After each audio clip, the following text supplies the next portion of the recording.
బాగుందండి సినిమా బాగుంది. సాంగ్స్ అంతగా ఏమీ అనిపించలేదు. రేటింగా 3.5 ఇస్తా. 3.5 అంతే. బాగుందండి, వరుణ్ యాక్టింగ్ బాగుంది. ఇంకా అంతే పెద్ద కాస్టింగ్ ఎక్కువ ఏమీ లేదు కదా ఈ సినిమాలో. వరుణ్ తేజ్, నొరాపతి వీళ్ళే. వరుణ్ తేజ్ బాగుంది, ఇంకా కాస్టింగ్ ఏం లేదు పెద్దగా. నిజంగా చెప్తున్నానా, మట్కా సినిమా మళ్ళా చూసినా. ఆల్రెడీ నేను సుదర్శన్ 35లో చూసిన, సుదర్శన్ 35లో చూసిన. మళ్ళా వచ్చిన చెప్తున్నా, సినిమా మాత్రం బూస్ బాన్స్ వస్తున్న సినిమా చూస్తుంటే.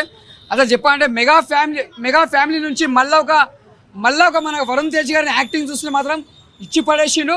అసలు ఎక్కడ కూడా తగ్గలేడు వరుణ్ తేజ్ గారు. అసలు ఆయన యాక్టింగ్ చూస్తే మాత్రం బూస్ బాన్స్ వస్తున్నాయి. ఏది మన నెక్స్ట్ లాస్ట్ టైం ఒక సినిమా వచ్చింది, మన బండ్లగన గణేష్ సినిమా ఒక సినిమా వచ్చింది కదా, గద్దలకొండ గణేష్. ఆ సినిమా కంటే ఈ సినిమాలో యాక్టింగ్ మాత్రం ఇరగదీసినా. నిజంగా చెప్తున్నా, ప్రతి సీన్ చూసినా నువ్వు ఎంజాయ్ చేస్తావు, ఎక్కడ నీకు బోరింగ్ అని లేదు. మళ్ళీ సెకండ్ పార్ట్ తెలియదు ఇక్కడ నుంచి మళ్ళీ దుబాయ్ పోతాడు. మళ్ళీ సెకండ్ పార్ట్ సినిమా తీసి ఇంకా హైలైట్ ఉంటుంది.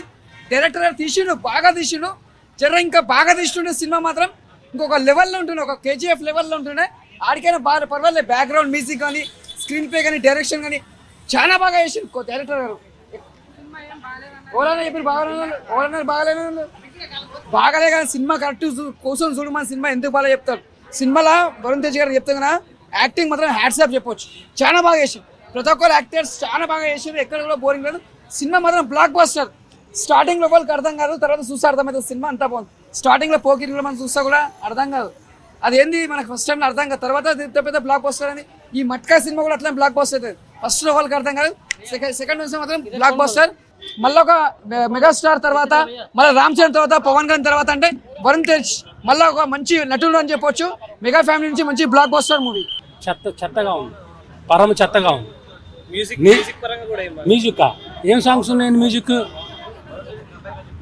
అసలు టోటల్ గా ఇది దీని అమ్మ కటకా, ఇది దీని అమ్మ దరిద్రం. ఇంకా అరే ఇక బాగుంటే నాకేమన్నా వాళ్ళు ఏమన్నా నాకు ఇదా అంటే సినిమాలో ఏం స్టోరీ బాగాలేదా? ఏం బాగలేదు. జ్యోతం అసలు ఆడిందే లేదు. జ్యోతం అసలు 4 పేక ముక్కలు నేను పేకట బాగా ఆడతా. ఏది చేతులు పేక లేదు, 3 ముక్కలు లేదు, ఏం లేదు. ఎప్పుడు ఒక ఐడియా ఎక్కడెక్కడో ఏంటి సినిమాలో, ఇక సినిమాలాగా చూస్తే సినిమా అంతే. ప్రతిదీ మైనస్, ఒకటి కూడా ప్లస్ లేదు. నీచంగా ఉంది. 5 రోల్సా? ఏబ్బే అసలు పరమ చండాలంగా ఉన్నాడు అతను చూస్తుంటే కక్కు వస్తుంది, డోకు వస్తుంది. ఆ చిరంజీవి ఫ్యామిలీలోంచి వచ్చాడు, నడుస్తుంటే 2 కాళ్ళు తగులుతున్నాయి. లావ్ అయిపోయాడు. లాస్ట్లో ఏందో బొగ్గల్లో జిమ్ చేసి లోపలికి వెళ్ళాడేమో, దూదులు పెట్టుకొని. ఇక నాకు కరెక్ట్ అండి. వాళ్ళ నాన్న మేము మామూలుగా చూస్తుంటాం, నేను కూడా మా పర్సనల్గా చూస్తుంటా, నడవలేక నడుతుంటారు చూసా, అట్ట ఉంది. ఏం లేదు బ్రదర్, స్టోరీ తోటకూర అని చెప్పాలా. ఏందయ్యా స్టోరీ? జ్యోతం ఎట్టా పుట్టింది, ఈ మటక ఆలోచన ఆడకెట్ట వచ్చింది, ఈ నెంబర్లు ఆడేసి దేశాన్ని ఎలా నాశనం చేయాలా, ఇది ప్రభుత్వాలను ఎలా చేయాలి, ఒక డూప్లికేట్ జఫాస్ అందరూ కూడా రాజకీయ నాయకులు ఎలా వచ్చు అనేది ఈ మటక ఏం చెప్పబోతున్నారు ప్రజలకి? సో మటక అంటే ఒక జూదం ఉంటుంది, ఆడతారు. అది ఇప్పుడు ప్రభుత్వానికి దీనికి కూడా ఒక సలహా ఇచ్చేసేయండి, మీ ప్రభుత్వాన్ని అన్నిటికి కూడా డే అండ్ నైట్లో పెద్ద చేస్తామంటే, అంటే ప్రజలకి ఇది అలవాటు చేయమని చెప్తున్నారా ఏంటది? అంటే నాకు అనిపించింది ఇక చేయలేడు, ఎప్పుడు చేయలేడు. ఇక కష్టం కూడా ప్రొడ్యూసర్స్ కూడా కష్టం అమ్మా. అంటే ఇది ప్రజలు ఒపీనియన్ ఏం లేదు, చప్పట్లు కొట్టి భజన చేయమంటే ఇక అసలు దాంట్లో డౌటే లేదు. సాంగ్సా ఏడున్నాయి? అది క్లిప్ సాంగ్స్ ఉంటాయి కదా, వాళ్ళు 80టీవీలో జయమల్లి వాళ్ళ సాంగ్స్ బదులు కొంచెం మోడర్న్ సాంగ్స్ లాగా అనిపించింది అంతే. ఊపు ఇదా అప్పట్లో ఏంది అది? అప్పుడు చీర కట్టుకుని వేసేది జయమల్ని, ఇప్పుడు మరి అసలు కటరాయల మీద వేస్తున్నారు. అది రీడింగ్ అంటే ఏంది? మీటరా పాతాళ తొక్కకు తొక్కాల 0కి 10 సున్నాలు రీడింగ్ కూడా ఇస్తారా దీనికి? ఏంటయ్యా నచ్చేది బాబు? ఏంది నచ్చేది? ఎలా నచ్చాలా? ఏం చెప్పాలా? అబద్ధం చెప్పమంటారా? సూపర్ బాగా. అసలు చిరంజీవి వాళ్ళ ఫ్యామిలీ నుంచి ఇంకోటి వచ్చాడు, కంగో దీనికంటే దరిద్రం అంటే ఇంటర్వెల్ ఇంకో చెప్పాడు. పెట్టి సినిమాలు తీస్తే ఒక ముగ్గురు సినిమా నచ్చలేదని ఎట్లా చెప్తారని కూడా కోట్లు పెడితే నచ్చాలని చెప్పాలా? మావి కూడా ఇక్కడ 300 మావి డబ్బులే కష్టమే.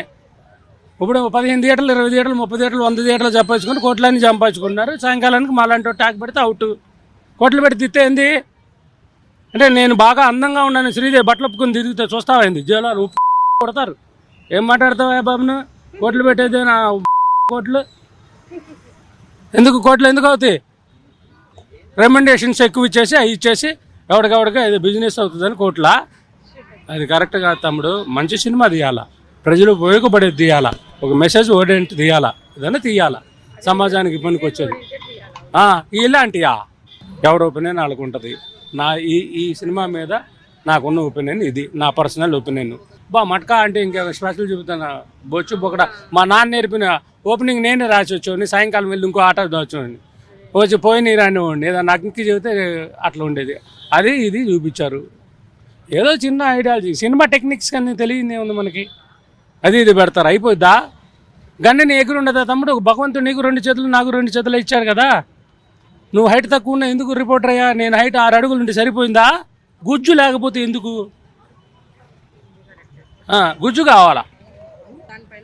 ఇప్పుడు మనకి తెలుగు భాష మనది అనేది ఒక ప్రేమ ఉంటుంది. చూస్తే మంచిదే కదా అట్లా. మీరు ఇప్పుడే తెలుగు సినిమానే బాగాలేదు అంటారు కదా సార్, తమిళ సినిమా ఒరే నాయన అప్పుడు ఏం చెప్పాలా? సూపర్ రా బాబు, సినిమా చాలా బ్రహ్మాండంగా ఉంది. అసలు ఎరగ తీసేసాడు బాబు. ఫైట్ సెటప్స్ గెటప్స్ అన్ని ఎరగ తీసేసాడు. నాకు చిరంజీవి గారిని కోతల రాయుడు మేడ్ ఇన్ సింగపూరు అవి పున్నమి నాకు అట్లా చూస్తే చిరంజీవి లాస్ట్కి వచ్చేదానికి చిరంజీవి చూసినట్టు ఉంది. ఫస్ట్ లోనే వాళ్ళ అయ్యని చూసినట్టు ఉంది. మంచి బాగాలేదు సార్ సినిమాలో. ఇక మీకు అమ్మ ఇక గెటప్ ఇది కాకి పిల్లకి పంది పిల్ల పుట్టదు కదా.